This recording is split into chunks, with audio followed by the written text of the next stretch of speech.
Déanamh céiliúradh inné lá domhanda an Chineáltais, agus tá an Chineáltais antáchtach i mBunscoil Ráth Chairn. Leabhar daltaí na scoileann faoin gcineáltas ina saolsan agus an tácht a bhaineann leis.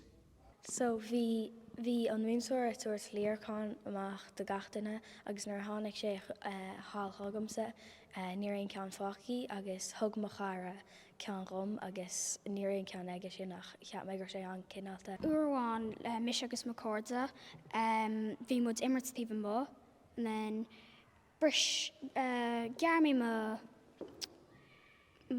cos agus tháinig mo córda thar agus dúirt sé bhfuil tú cearcha leir, bhfuil tú gar an múntar.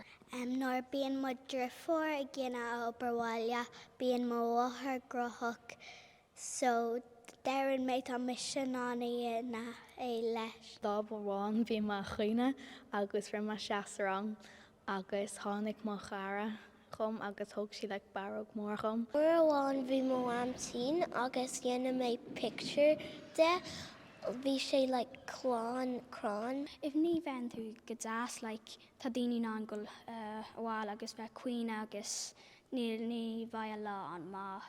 Má bhíon duine chins a bolíocht duine chins behear chud cíní cinál seaasa suascóib agus gan bheith cinál iste ar bolíocht freisin behear chud sará le múntar ní seaasa suasasta an duine inniu.